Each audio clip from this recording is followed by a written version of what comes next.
Di tengah hiruk-pikuk pasar Tangerang Selatan yang tak pernah tidur, aku, Ahmad, berdiri terpaku menatap bayangan gelap yang terus mengintai di balik keramaian. Sebuah ancaman yang menggerogoti setiap langkah dan napas keluargaku. Ketika ormas, GRIP, berjaya menancapkan kuku mereka dengan intimidasi dan pemerasan, aku terjebak dalam perang batin antara melawan atau tunduk. Tapi, apa jadinya jika musuh terbesar ternyata bukan hanya mereka, melainkan juga masa lalu yang tak pernah benar-benar pergi? Namaku Ahmad. Usia 40 tahun lebih sedikit. Aku bukan siapa-siapa. Bukan tokoh masyarakat, bukan ketua RT, apalagi seorang pejabat. Aku hanya seorang pedagang kecil di sudut pasar Ciputat, Tangerang Selatan. Sudah hampir 20 tahun, aku berdagang di sana. Jualan bumbu dapur, sayur-sayuran, dan sesekali buah-buahan dari petani yang masih percaya padaku. Dulu, pasar ini adalah tempatku mengais rezeki dengan tenang.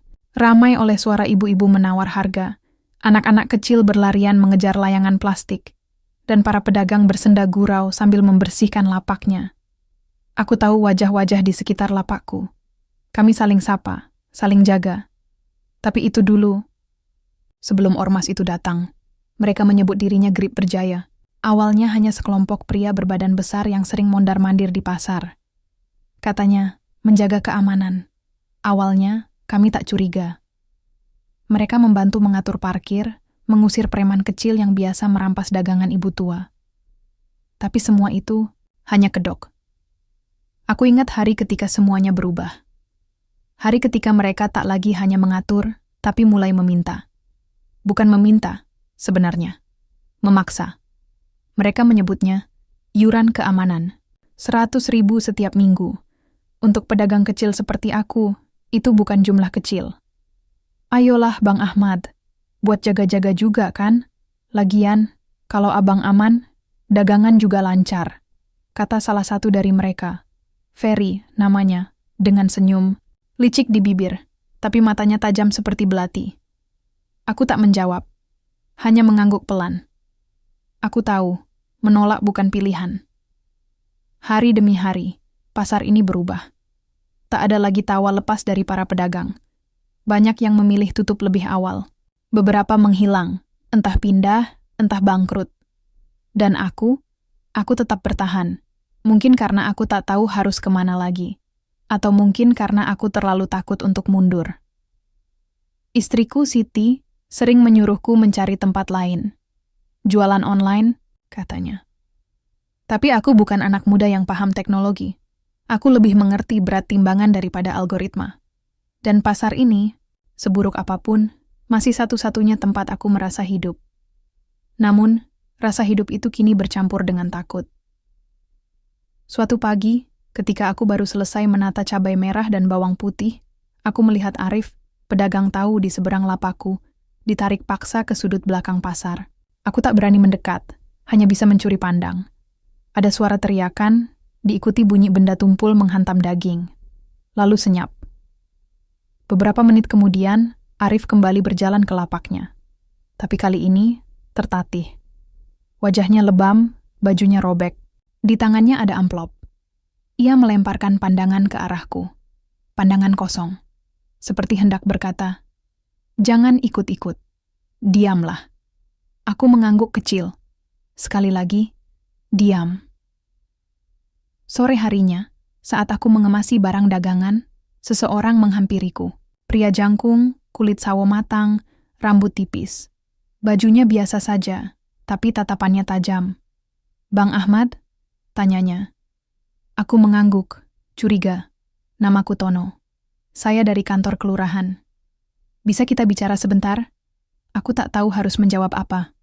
Rasa takut lebih dulu membungkus otakku. Tapi dia tersenyum. Senyum yang anehnya membuatku merasa sedikit tenang. Kami bicara di warung kopi dekat masjid pasar. Dia menjelaskan bahwa pihak kelurahan sudah mendengar keluhan soal GRIP. Tapi bukti tak ada. Polisi? Mereka perlu lebih dari sekadar desas-desus. Mereka butuh video, rekaman, foto, bukti keras. Kami butuh orang dalam. Yang bisa bantu kumpulkan bukti, katanya, menatapku lurus. Dan kami pikir, abang mungkin bisa. Aku terkekeh pahit. Apa saya kelihatan seperti pahlawan, Mas? Kadang, pahlawan itu bukan yang bawa senjata, tapi yang berani bilang cukup. Aku tak menjawab. Pandanganku menerawang ke arah pasar yang mulai gelap. Lampu-lampu mulai menyala. Suara azan maghrib mengalun pelan. Di kejauhan, aku melihat bayangan Ferry dan 2 orang lainnya sedang tertawa-tawa di dekat motor mereka. Hatiku penuh amarah, tapi juga ketakutan. Aku bukan pemberani. Aku hanya ingin hidup tenang, menjual bumbu, melihat anak-anakku tumbuh dengan senyum dan memeluk istriku tiap malam tanpa cemas esok hari ada yang datang menggedor pintu. Tapi malam itu, untuk pertama kalinya, aku merasa diam itu bukan lagi pilihan. Sesampainya di rumah, aku mendapati Siti sedang menidurkan anak bungsu kami, Rafiq. Anak sulung kami, Fitri, sedang belajar di ruang tengah. Televisi menyala pelan, menayangkan berita kriminal. Pasar mana itu? Tanya Siti sambil menoleh ke arahku. Aku hanya menggeleng. Tapi jantungku berdetak kencang ketika mendengar nama Grip. Berjaya disebut dalam berita. Ternyata bukan hanya pasar kami. Mereka sudah menyebar, seperti jamur busuk di musim hujan. Aku duduk di lantai, memandangi wajah anak-anakku. Mereka tak tahu dunia macam apa yang sedang tumbuh di luar sana. Dunia yang penuh ancaman, pemerasan, dan ketakutan. Dunia yang aku harap tak akan pernah mereka alami. Tapi harapan itu tak akan cukup. Jika aku ingin melindungi mereka, aku harus mulai bergerak. Sekecil apapun. Malam itu aku tak bisa tidur. Di kepalaku terngiang suara Tono. Kami butuh orang dalam. Dan untuk pertama kalinya aku bertanya pada diriku sendiri, mampukah aku melawan? Atau akan kubiarkan mereka terus menginjak-injak kami? Pagi-pagi sekali aku sudah tiba di pasar. Langit masih abu-abu, sisa embun menempel di tenda plastik lapak. Pasar masih sepi. Beberapa pedagang sibuk menata barang dagangan. Aku memilih tempat biasa, sudut lorong dekat tiang listrik, persis di depan toko kelontong milik Pak Darto. Tanganku sibuk menyusun tomat dan cabai, tapi pikiranku kemarin malam masih mengendap di dada. Suara Tono, senyuman getirnya, dan berita di televisi masih menari-nari di benakku. Tiba-tiba, langkah kaki terdengar cepat dari belakangku. Suara sepatu bot membentur aspal kasar. Aku refleks menoleh. 3 orang datang mendekat. Ferry di depan, mengenakan jaket kulit dengan logo Grip besar di punggung. Di belakangnya ada 2 anak muda, salah satunya membawa tongkat kayu. Mereka berhenti di depanku. Pagi Bang Ahmad. Ferry menyeringai. Aku balas dengan senyum kaku. Pagi Fer. Dia berjongkok, memungut 1 tomat dan menimbangnya di telapak tangan. Bagus-bagus ya. Pemasok mana nih? Dari Serang. Biasa. Bagus. Dia berdiri lagi. Ngomong-ngomong, iuran minggu ini belum ya? Aku mengangguk pelan, menarik dompet dari saku celana. Uang 100.000 yang harusnya buat belanja beras dan susu Rafiq berpindah tangan begitu saja. Tak ada kwitansi, tak ada bukti.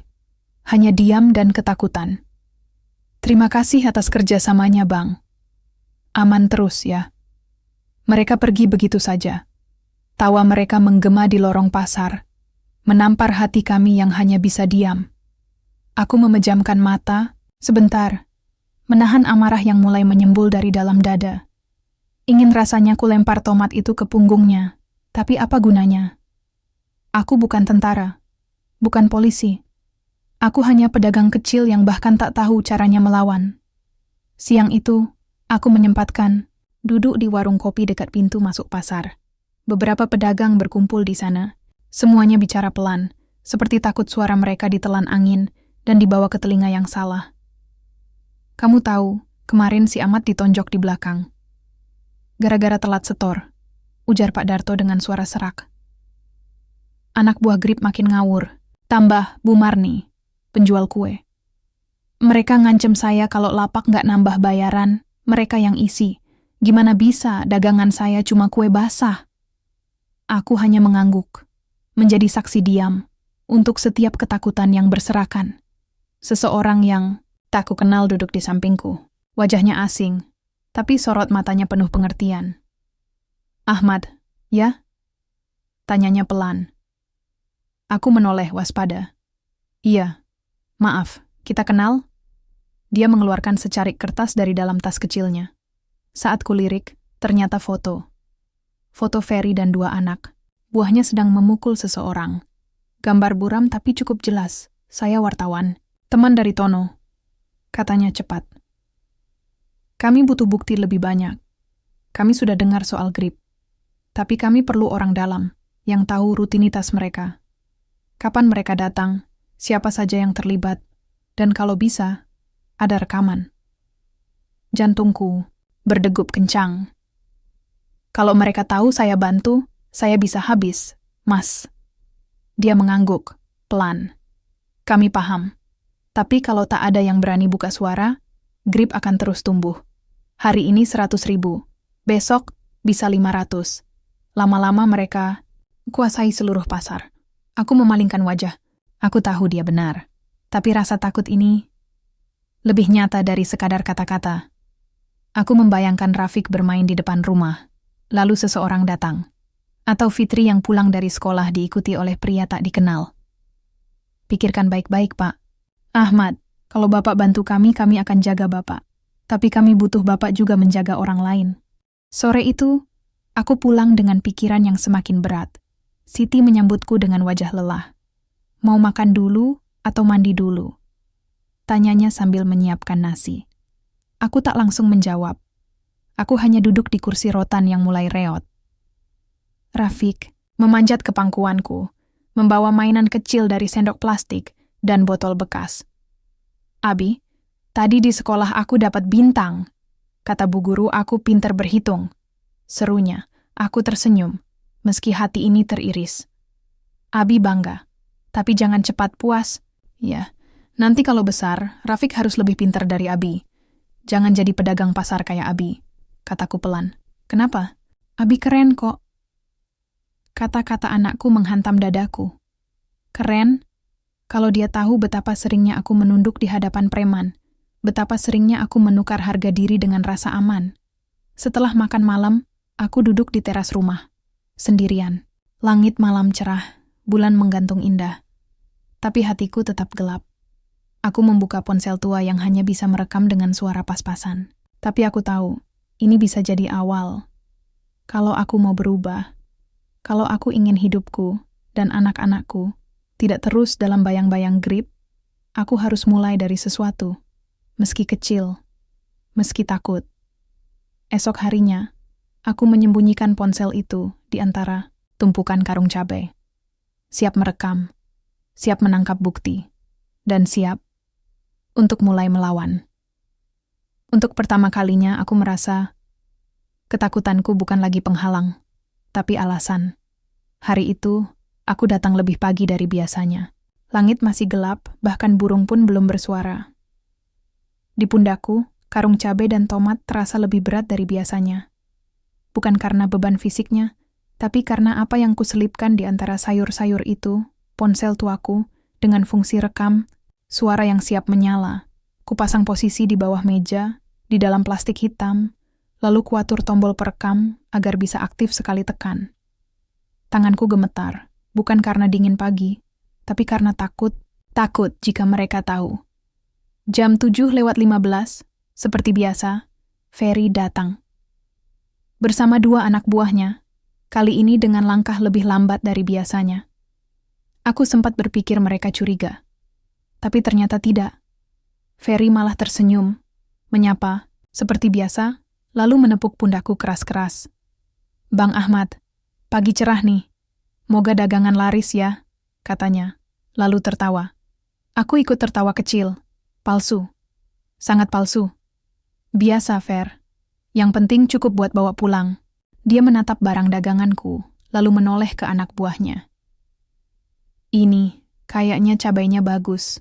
Catet, biar nanti kalau Bang Ahmad butuh pasokan lebih, kita bantu ya." Aku hanya mengangguk. Mereka menebar senyum, tapi bagiku senyum itu lebih tajam, dari ancaman. Seperti biasa, aku menyerahkan 100.000. Tapi kali ini, semua percakapan kami terekam. Setiap nada suara, setiap ucapan manis yang menyembunyikan racun, setiap kata penuh tekanan. Setelah mereka pergi, aku buru-buru matikan rekaman, sembunyikan ponsel itu di saku dalam jaket. Jantungku masih berdegup keras. Tapi ada sesuatu yang berbeda pagi itu. Secercah rasa lega. Seperti langkah pertama seorang buta yang baru belajar berjalan. 2 hari setelahnya, Tono kembali menghubungiku. Kali ini, kami bertemu bukan di warung kopi, tapi di sebuah ruko kosong tak jauh dari pasar. Pintu depannya rusak, catnya mengelupas, dan ada tanda dikontrakkan yang sudah usang. Tapi tempat itu cukup aman untuk bicara. Aku menyerahkan ponsel kepadanya. Dia mengecek hasil rekaman dengan teliti. Wajahnya datar, hanya sesekali mengangguk. "Ini bagus, Pak Ahmad. Ini bisa jadi bukti tekanan sistematis," katanya. Aku mengangguk, meski aku sendiri tak sepenuhnya mengerti arti kata itu. Yang ku tahu, ini bukti bahwa mereka memaksa. Itu saja sudah cukup buatku. Kalau bisa, minggu depan rekam lagi. Tapi hati-hati. Kami juga sedang kumpulkan kesaksian dari pedagang lain. Perlahan, tapi pasti. Aku memandang Tono. Dalam hatiku ada rasa hormat yang muncul perlahan. Dia bukan aparat, bukan tentara, tapi ia berani menantang kekuasaan liar di balik senyum manis preman. Sebelum aku pergi, dia menepuk pundakku. "Pak Ahmad, kalau takut, itu manusiawi. Tapi jangan biarkan takut itu membungkam hati Bapak. Banyak yang bergantung pada suara Bapak. Aku hanya bisa mengangguk." Kata-katanya menancap di pikiranku. Beberapa hari kemudian, pasar ramai oleh isu. Salah satu pedagang Ibu Sumiati menghilang.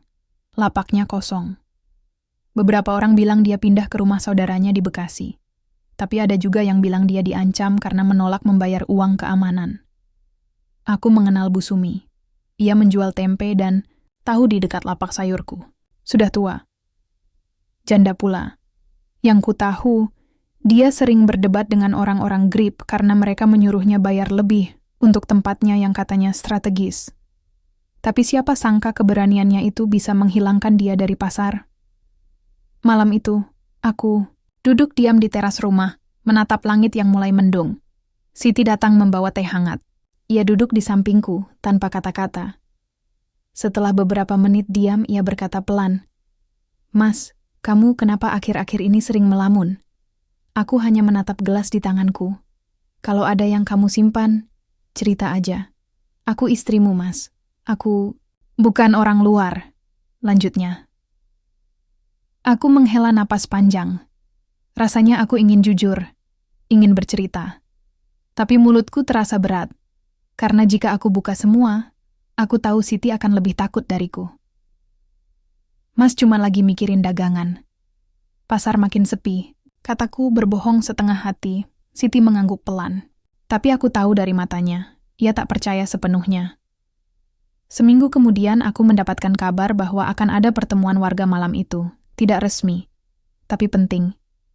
Kata Pak Darto, pertemuan itu akan digelar di rumah salah satu warga di belakang pasar, yang selama ini dikenal vokal tapi diam-diam. Aku tahu, ikut atau tidak ikut malam itu bisa menentukan langkahku selanjutnya. Aku datang. Di ruang tamu kecil itu, sekitar 12 orang hadir.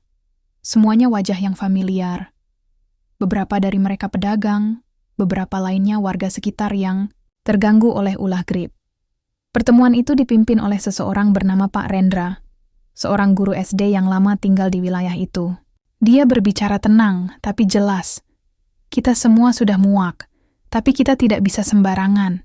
Kita butuh strategi, kita butuh bukti, dan kita butuh keberanian. Lalu dia menoleh padaku. Aku tercekat. Ahmad sudah bantu kami. Dia mulai kumpulkan bukti. Dan kami butuh lebih banyak yang seperti dia. Seketika ruangan jadi hening. Semua menatapku. Ada kekaguman, tapi juga kekhawatiran. Aku merasa seperti telanjang di hadapan mereka. "Maaf, saya bukan orang berani," kataku pelan. "Saya cuma Nggak mau anak saya tumbuh di tempat yang salah. Itu saja. Pak Rendra mengangguk. Justru itu keberanian. Ketika ketakutan tak menghentikan langkah. Malam itu, aku pulang dengan perasaan aneh. Takut, iya, tapi juga hangat. Ternyata, aku tidak sendirian. Ternyata, banyak yang juga ingin berubah. Pasar memang masih sama besok pagi, dengan tenda lusuh, dagangan yang harus ditawar, dan grip yang masih berkeliaran. Tapi bagiku, ada yang mulai berbeda. Ada suara dari lorong-lorong gelap, suara perlawanan, suara harapan, dan mungkin suara itu bisa menjadi cahaya. Pagi itu, pasar seperti biasa, ramai, bising, dan penuh bau bercampur antara ikan asin, sayur mayur, dan keringat manusia. Tapi bagiku, semuanya terasa agak asing. Sejak pertemuan semalam, ada yang berubah di dalam diriku. Langkahku lebih mantap, mataku lebih waspada, dan hatiku lebih siap. Tapi aku tahu, jalan ini tak akan selamanya mulus. Ferry belum datang pagi ini. Sudah hampir jam 8, biasanya dia tidak pernah terlambat. Aku memandang sekitar, curiga. Mungkinkah dia tahu sesuatu? Atau ada pergerakan lain yang belum ku ketahui? Tiba-tiba, suara gaduh datang dari ujung lorong. Beberapa pedagang menyingkir, memberi jalan untuk seorang pria yang belum pernah kulihat sebelumnya. Dia tinggi, kulitnya gelap terbakar matahari, dengan rahang keras dan sorot mata tajam. Tapi saat dia mendekat, dunia seakan berhenti berputar. Langkahnya terhenti tepat di depan lapakku. Matanya menatapku lama. Begitu juga aku. Apa, Ahmad? Suaranya pelan, penuh ketidakpercayaan. Aku mengerjap. Dunia berputar kembali. Ingatan masa lalu menyergap tanpa permisi. Rijal? Kataku hampir tak percaya. Dia tersenyum kecil. Tapi senyuman itu pahit, seperti menyimpan ribuan luka. Lama banget ya, Rijal. Nama itu dulu begitu akrab di telingaku. Kami tumbuh bersama, bertetangga selama hampir 10 tahun. Dari mulai bermain layangan, memanjat pohon jambu, hingga saling bantu saat ekonomi keluarga kami ambruk. Tapi selepas SMA, Rijal menghilang.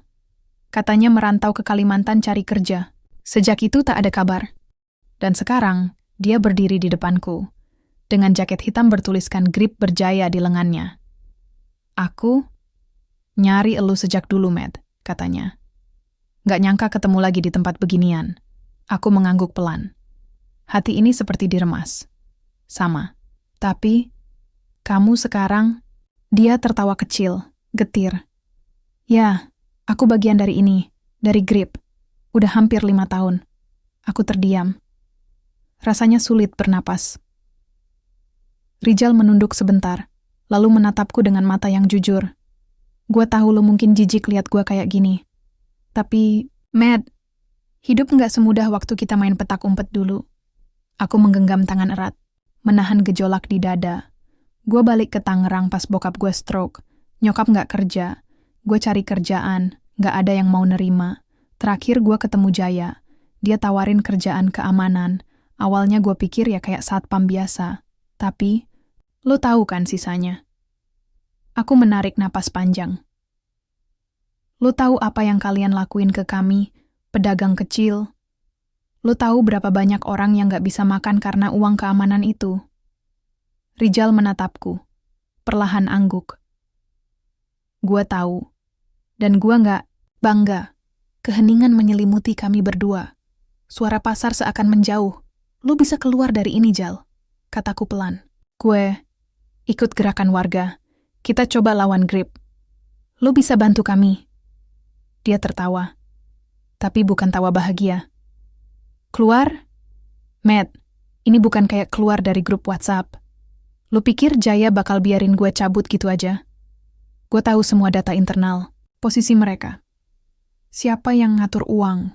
Kalau gue keluar. Gue bukan orang bebas. Gue mayat. Aku terdiam. Hatinya mungkin benar.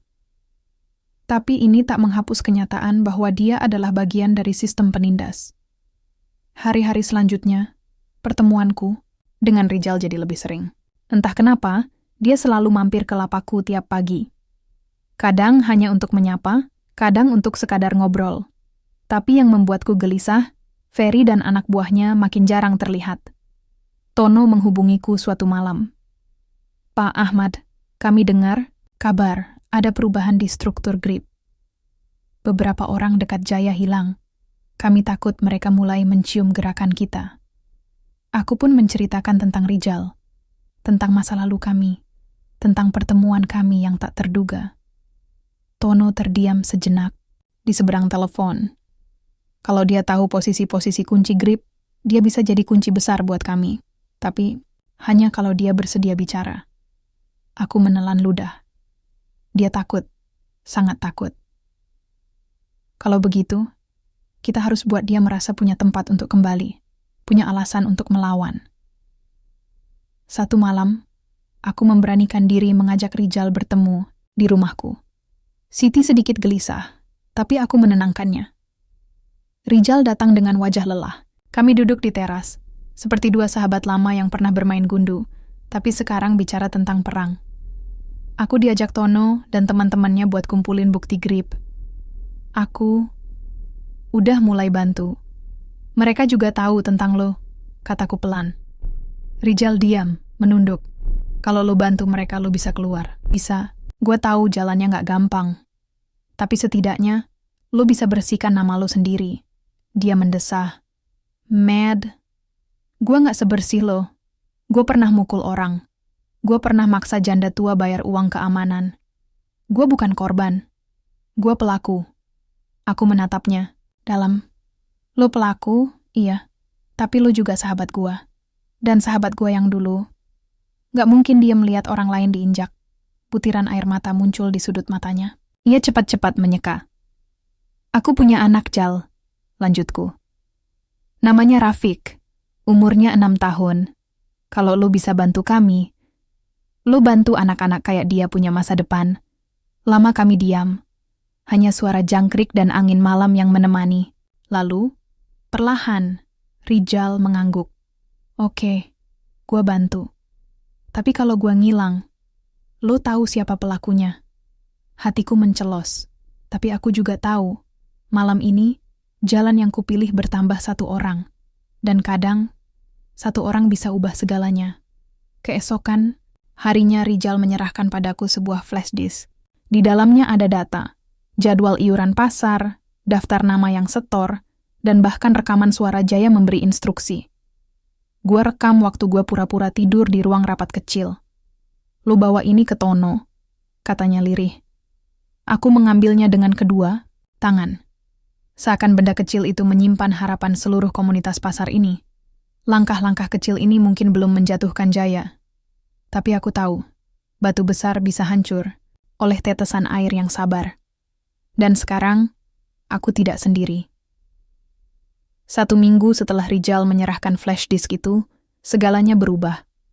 Tak lagi seperti sebelumnya. Pasar yang biasanya gaduh dengan suara tawa pedagang, kini lebih banyak dihiasi bisik-bisik dan lirikan tajam. Sesuatu sedang bergerak di balik layar, dan aku bisa merasakannya. Sesuatu yang berbahaya. Tono menerima data dari Rijal dengan wajah serius.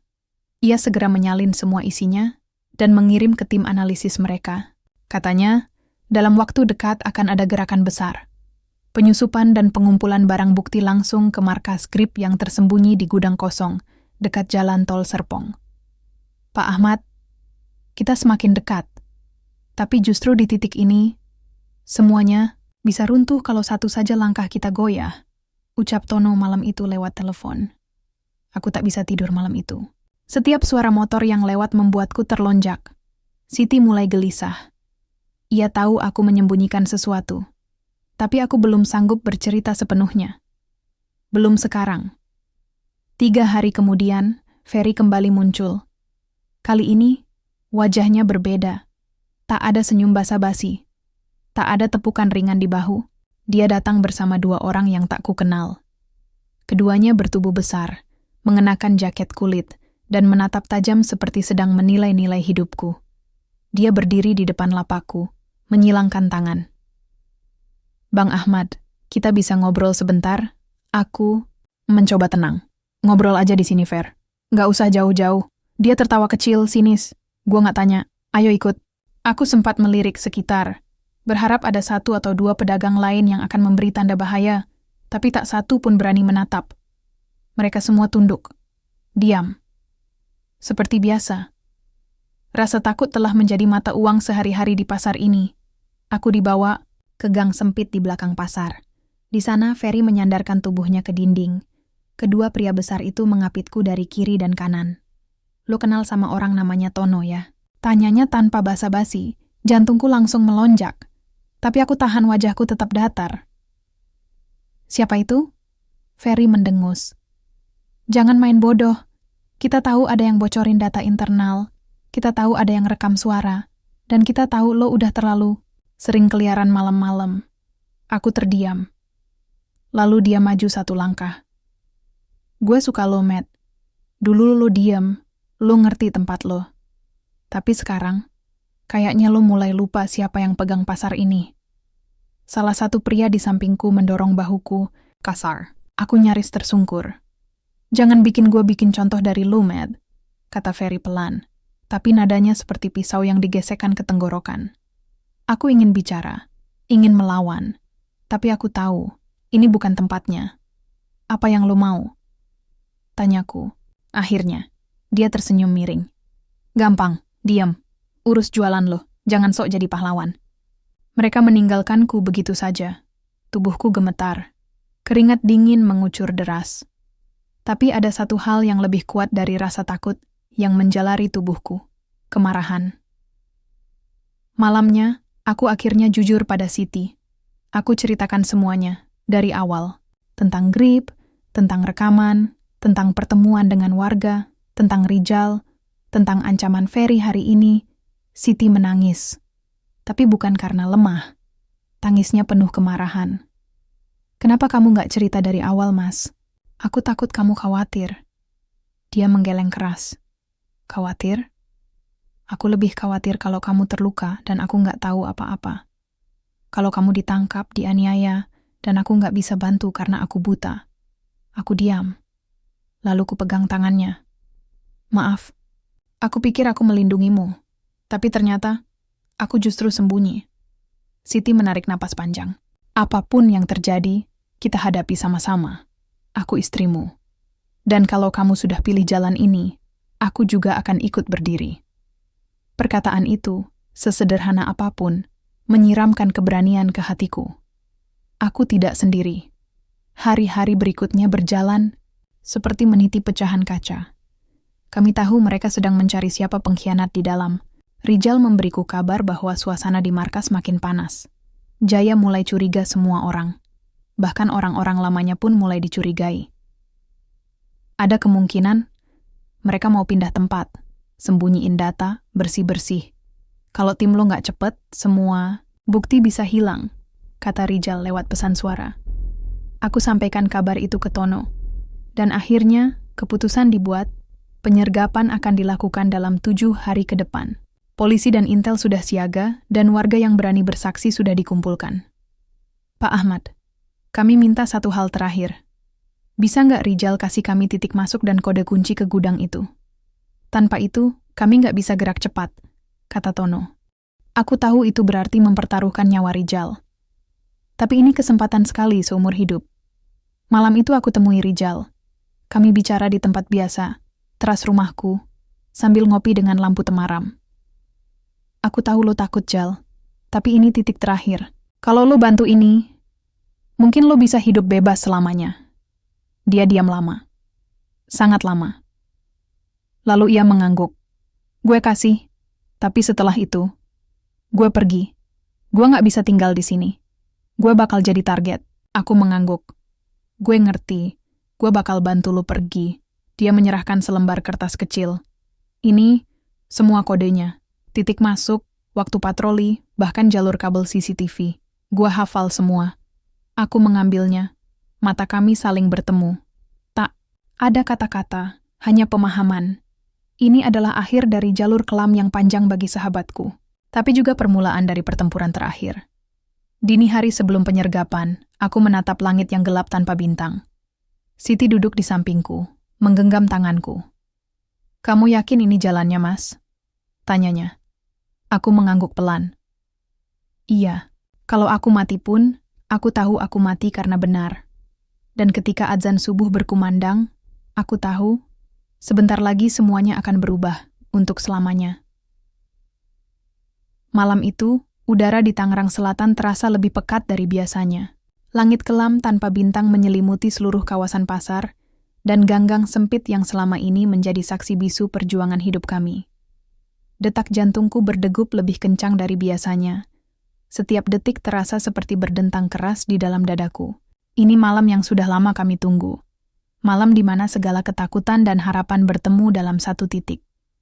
Di dalam rumah, Siti mempersiapkan makanan sederhana, mencoba membuat kami berdua tetap tenang.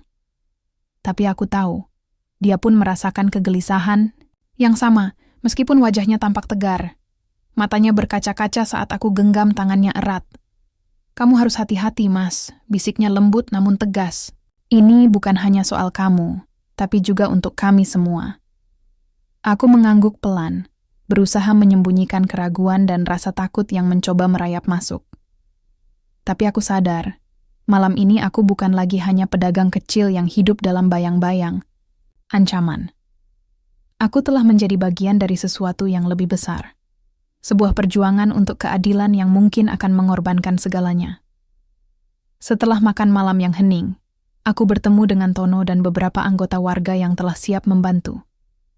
Mereka semua tampak waspada, tapi penuh semangat.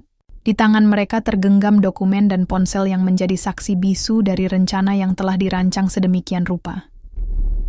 Rijal datang terlambat, wajahnya kusut dan matanya merah, mungkin karena kurang tidur dan beban pikiran yang tak kunjung reda. Dia membawa beberapa lembar peta dan catatan kecil yang menunjukkan rute masuk ke markas Grip yang tersembunyi. "Kita harus bergerak cepat dan tepat," katanya dengan suara berat. "Jaya dan anak buahnya tidak akan menunggu lama. Kalau mereka curiga, semua bukti bisa hilang." Aku mengangguk, menelan ludah. Kalau aku bertanya, "Apa yang kamu rasakan sekarang, Jal?" Dia menatapku dalam-dalam, lalu menghela napas panjang. "Takut, tapi juga ada harapan. Ini kesempatan terakhir aku untuk memperbaiki semua yang salah." Malam itu kami merancang strategi terakhir. Semua peran telah dibagi. Aku akan menjadi penghubung utama dari dalam pasar, memberi tanda bila ada pergerakan mencurigakan. Tono dan tim akan menyusup dari sisi belakang gudang. Rijal akan membuka pintu masuk rahasia yang selama ini tersembunyi rapat. Ketika jam menunjukkan tengah malam, kami mulai bergerak. Hati ini dipenuhi campuran antara gugup dan tekad. Langkah-langkah kami pelan tapi pasti, menembus gelap malam, menuju gudang sunyi yang menjadi sarang penindas kami. Suasana sunyi begitu mencekam, hanya terdengar suara napas dan detak jantung yang berpacu. Aku berdiri di sudut pasar, berusaha mengawasi sekeliling, sambil berkomunikasi lewat radio kecil dengan Tono. "Tono, kamu di posisi?" Tono membalas dengan suara rendah, "Di posisi. Tunggu tanda dari Ahmad." Detik-detik berlalu seperti berjam-jam. Tiba-tiba, suara langkah kaki mendekat. Jantungku nyaris meloncat keluar. Aku bersembunyi di balik tumpukan kardus, mencoba menenangkan napas. Sebuah sosok melintas dengan cepat. Aku mengenali salah satu anggota Grip. Kukirimkan kode. Lewat radio. 1 lewat, Tono membalas. "Paham." Di dalam gudang, Rijal bekerja dengan cekatan membuka pintu rahasia menggunakan kunci yang telah lama tersimpan dalam ingatannya. Setiap klik dan suara mekanik seperti menggetarkan jiwa kami. Namun, tak lama kemudian, suara alarm menggema. "Gawat!" Seru Tono di radio Jaya dan anak buahnya langsung berlari keluar dari sudut gelap, bersenjata lengkap dan marah. Situasi berubah seketika menjadi kacau. Aku yang berada di luar, mencoba bertahan di balik tumpukan barang sambil melaporkan posisi mereka. Suara tembakan mulai terdengar. Kepulan asap dan bau mesiu menyebar di udara malam yang dingin. Rijal dan Tono bertarung dengan gigih di dalam. Aku bisa mendengar teriakan, dentingan logam, dan suara langkah kaki cepat yang beradu di lantai beton. Aku tahu, Ini bukan hanya tentang menang atau kalah. Ini soal keberanian yang diuji sampai titik darah, penghabisan. Dalam kekacauan itu, aku melihat sosok Ferry muncul dari arah geng. Wajahnya penuh kemarahan, dengan senjata di tangan. Dia menatapku sejenak, lalu berteriak, "Ahmad, turun!" Aku tak punya pilihan selain berlari. Tubuhku dipenuhi adrenalin. Tapi di dalam hati, aku tahu ini bukan sekadar pelarian. Kamu nggak akan bisa lari, serunya lagi. Namun langkahku tertahan oleh sesuatu yang tak terduga. Dari balik kegelapan muncul Rijal, yang tanpa ragu menempatkan dirinya di antara aku dan Ferry. "Gua nggak biarin lo ganggu Ahmad," kata Rijal dengan suara berat. Pertarungan singkat pun terjadi antara mereka. Aku bisa merasakan ketegangan yang luar biasa, bukan hanya karena senjata yang siap melesat, tapi juga karena perasaan yang bertarung di antara kami. Persahabatan, pengkhianatan, dan harapan. Setelah beberapa menit yang terasa seperti keabadian, polisi dan tim Kopassus tiba dengan cepat. Mereka segera mengamankan area dan menahan Jaya bersama beberapa anak buahnya. Jantungku berdetak kencang saat melihat Jaya diborgol dan dibawa pergi. Semua ketakutan dan tekanan selama ini mulai menguap, memberi ruang untuk harapan baru. Namun, di balik kemenangan itu, aku menatap Rijal yang berdiri terpaku, wajahnya penuh luka dan kelelahan. Aku tahu, perjalanan kami masih jauh dari selesai. Di tengah kegembiraan warga yang mulai berani keluar dan bersuara, aku merenung sendiri. Apa artinya semua ini? Apakah keadilan benar-benar akan datang? Ataukah kami hanya mengganti satu bayangan gelap dengan bayangan lain yang sama beratnya? Malam itu aku sadar bahwa perjuangan ini bukan hanya soal melawan Grip, tapi juga soal mempertahankan kemanusiaan di tengah segala kejahatan. Dan aku, Ahmad, siap melangkah ke babak baru itu. Dengan harapan, rasa takut, dan sebuah pilihan yang harus kupikirkan dalam-dalam. Setelah malam itu berlalu, suasana di pasar mulai berubah, tapi bukan menjadi lebih mudah. Penangkapan Jaya Santoso membuka lembaran baru, namun juga membawa kerumitan yang tak kalah berat. Polisi dan Kopassus terus melakukan penggeledahan dan pemeriksaan, membuat pasar yang selama ini kami anggap rumah terasa seperti penjara besar yang penuh ketegangan. Aku duduk di teras rumah, memandang kosong ke jalan kecil di depan. Di tangan, aku menggenggam ponsel yang bergetar. Pesan masuk dari nomor yang aku kenal, tapi tidak pernah kuharap untuk menerima. Rijal. Aku membaca pesan itu perlahan.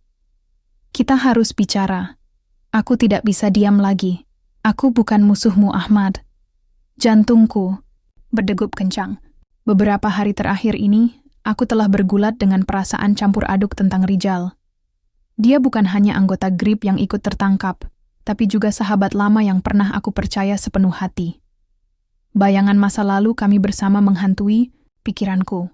Kenangan akan masa-masa sederhana, ketika kami masih anak-anak bermain bola di gang sempit, penuh tawa tanpa beban. Namun, hidup memaksa Rijal memilih jalan yang berbeda. Aku tahu, tekanan ekonomi dan ketakutan membuatnya terperangkap dalam dunia yang gelap ini. Tapi rasa kecewa dan marah juga bersarang di hatiku. Bagaimana bisa sahabatku yang dulu begitu baik berubah menjadi bagian dari mimpi buruk ini? Aku mengangguk, pelan pada diriku sendiri. Aku harus bertemu dengannya. Untuk mencari jawaban, untuk mengerti, dan mungkin untuk menemukan jalan keluar bersama. Malam itu, aku menemui Rijal di sebuah warung kecil di pinggir jalan, jauh dari keramaian. Dia sudah menunggu, duduk dengan wajah muram dan mata yang lelah. Saat aku duduk di depannya, suasana terasa berat, penuh ketegangan yang sulit diucapkan. "Aku tahu lo marah, Ahmad," ucapnya pelan. Tapi gua nggak punya pilihan lain waktu itu. Tekanan ekonomi, ancaman dari Jaya, dan rasa takut yang terus membayang. Gua nggak mau terlibat, tapi gua nggak bisa keluar begitu saja. Aku menarik napas panjang, berusaha menahan emosi. "Kenapa?" "Nggak bilang. Kenapa nggak minta tolong?" Dia tertawa getir. "Gue pikir gue harus kuat sendiri. Gue pikir lu juga nggak mau tahu. Gue salah, Ahmad. Gue benar-benar salah." Seketika aku merasa gelombang emosi menghantam kuat. Marah, kecewa, iba, dan rasa sayang yang masih tersisa, semua bercampur menjadi satu. Aku tahu, perjuangan ini bukan hanya soal hukum atau keadilan. Ini soal manusia dan pilihan sulit yang mereka buat. Kita masih bisa perbaiki semuanya, Jal. Tapi lo harus keluar dari sini. Gue akan bantu lo. Rijal menatapku dengan mata penuh harap. Di situ aku melihat bukan musuh, tapi sahabat yang terperangkap dan berharap akan sebuah kesempatan kedua.